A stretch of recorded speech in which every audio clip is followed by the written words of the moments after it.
When we last left our heroes, and Bannon, they were fighting off Purple Aquatic Seymour here. Feed me, Carbon! Feed me now!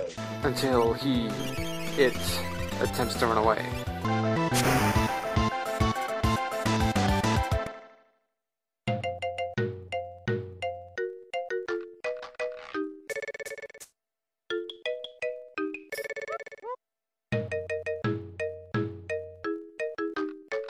Sabin's dumbass jumps off the raft in an attempt to hit Ultros with a blitz underwater.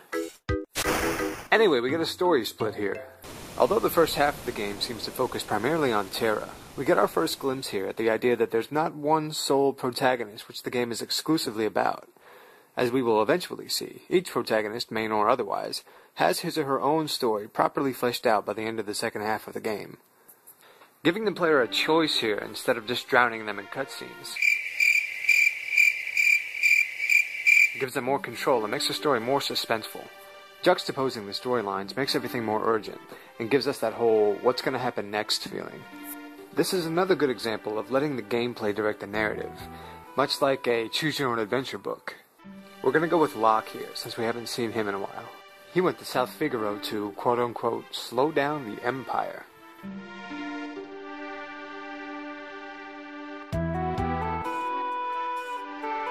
And if we head into Duncan's wife's house, we'll see an extremely subtle element to the game's direction. If you head down this mysterious stairwell, you'll notice that Duncan's wife has a save point in her basement. And if you look up, you'll see another hallway over there that you can't get to. And if you noticed that hallway on your first visit to South Figaro and left with a feeling of, well, I didn't explore everything, well, now's your chance. I say it's a subtle element because you see it long before you can go back and explore it. Yeah, I know, it really doesn't seem like that big of a deal, but to me, it shows the attention to detail that went into making this game. It's a very small detail that could have been easily missed, but if you're a completionist like I am, you would have seen that and it would have driven you nuts because you can't go explore it yet. The game's creators poured over every last detail, and we'll see plenty of other examples of this in the rest of the game. Oh, and don't bother talking to that Magitech asshole guarding the alleyway. He attacks you on sight. There's rogues down there that'll attack you on sight. Then they will die. And this guy wipes the floor with you, trust me. So it turns out we're not going to be able to fight our way through this part of the game. We're going to have to think. Shit. And so, in sequence, you have to talk to the old man to learn that he wants you to get us some cider, but first you have to find the merchant standing in the item shop and steal his clothes so you can dress like him, so you can get past the little twat guarding the basement, so you can get to the cafe, so you can murder another merchant, steal his precious cider, go back up past the little kid with the merchant fetish and give the old man a cider, so he'll tell you the passwords. You can go back to the twat kid and tell him the passwords. Wait, Rosebud? What in the fuck? Like that, Rosebud? I'll open a secret passageway to the rich man's house so you can sneak past the guards and rescue Salas. Anyway, after freeing her from her chains, we find out that Celes was formerly a general of the Imperial Army. Grateful for the assistance, she decides to tag along. This excites Locke, who exclaims that he'll protect her. What is it with this guy? Okay, initially, Locke comes across as a wannabe treasure-hunting rogue who's very overexcitable around women. Sounds pretty stock to me.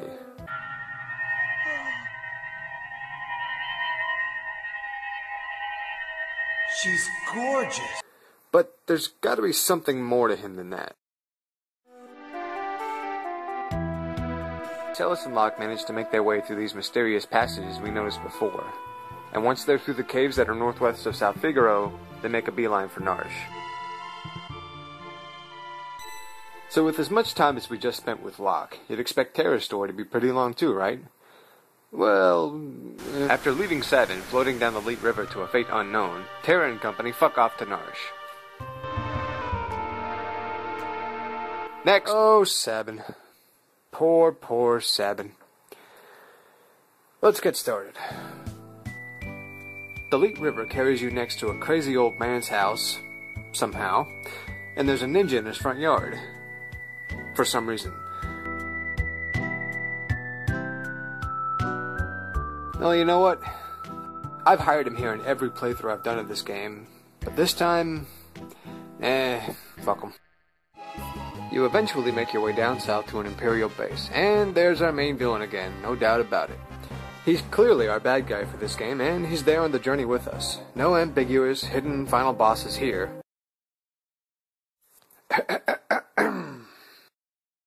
Now, a lot of people like to jeer Final Fantasy VIII's Ultimecia for being way too behind the curtain and not revealed until much later in the game. But really, she had been there with us almost since the beginning, just by a different name, Edea.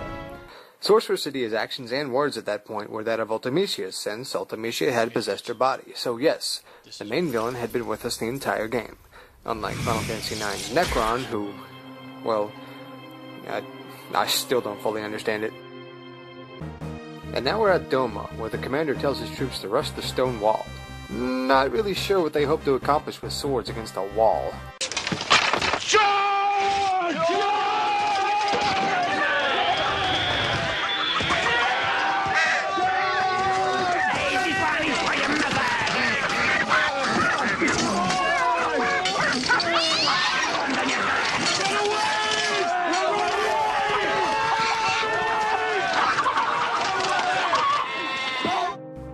I've always liked this part ever since I was a kid. We think we've already established all our main heroes, but we've got one more badass and yet tragic hero to go, Cyan.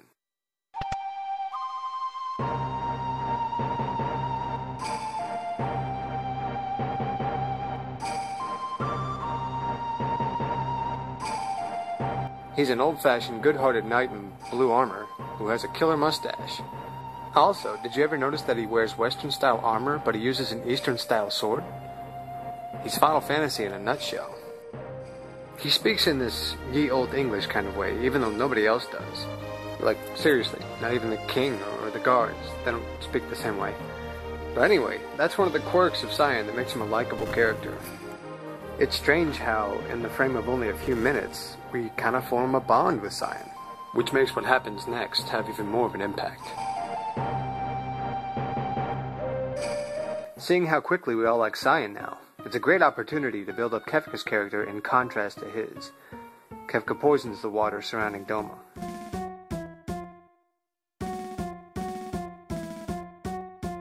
After Doma's populace, including the king and Cyan's family, drink the water, which happens very fast.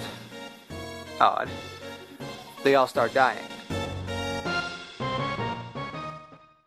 Cyan races back to his family's quarters only to find that it's too late. They'd already drank the water.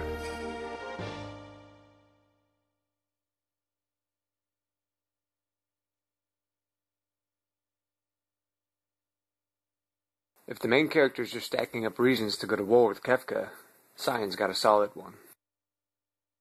So far in 6, we've seen the Manichaean struggle between good and evil, and yes, the story is played out a bit like Star Wars. Rebels good, Empire bad. But right before Kefka poisons Doma, we're introduced to a side character with some depth. General Leo is an honorable character who believes he's doing the right thing, for the most part, fighting for the Empire. He proves here that he will not dishonor himself by fighting a war with vicious tactics. You see, only in Leo's absence can Kefka control his troops and poison Doma. However, Leo warns his troops not to jump the gun. And even this character, who works with the Empire, is used later on to show what a gargantuan asshole Kefka really is. The Empire eventually betrays its most stalwart hero. So you could say there are heroes on both sides. Get it? Ah, whatever. It makes more sense here than in that piece of crap. Alright, now we're back with Sabin, and it's time to fight Kefka for the first time. It's time to kick his ass.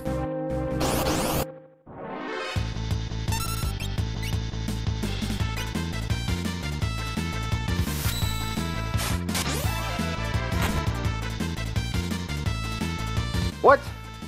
One little suplex and he runs off? He's got a weaker back than a high school vice principal.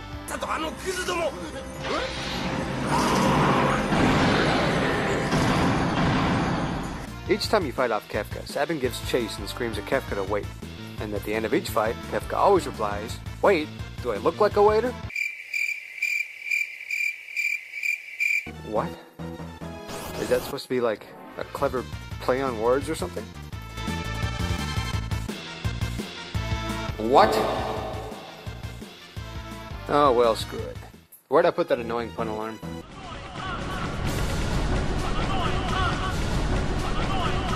So Kefka runs off, and instead of shooting his ass with an aura bolt, Sabin goes to help out Cyan, who, enraged by the death of his family, engages nearby guards in some sort of boxing match.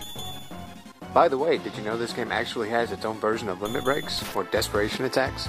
Let your character's HP slip low enough and you'll see it, like Sabin's Tiger whatever attack here.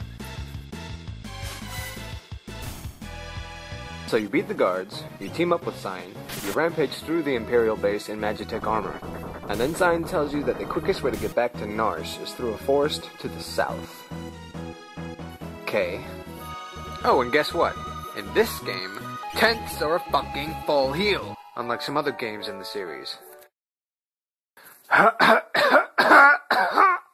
When you get to the Phantom Forest, you may notice that it's relatively tough for just the two of you. But by now, Sabin will probably learn his Fire Dance Blitz, which is very useful for taking out large groups of enemies.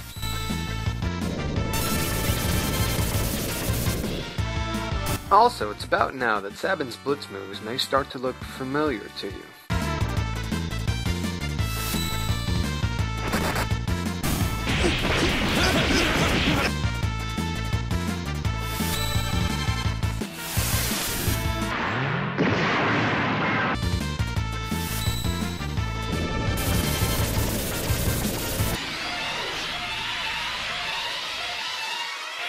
So wait, apparently Sabin is a wayward Z-fighter who can shoot bolts of energy out of his hands. And yet for some reason, our story focuses on a girl with amnesia who can light her own campfires.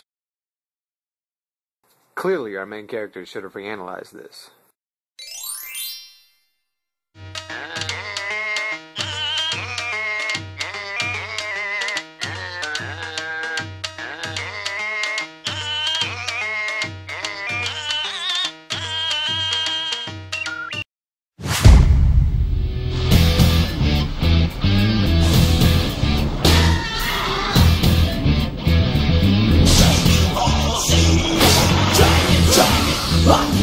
Dragon Ball Z. Dragon, run, dragon, come, Fuck it. Anyway, Sabin and Cyan make their way through the treacherous Phantom Forest, cut a path through these laughable Halloween ghost costumes and clouds of neon gas, and stumble upon a strange sight. An old abandoned train in the middle of the forest.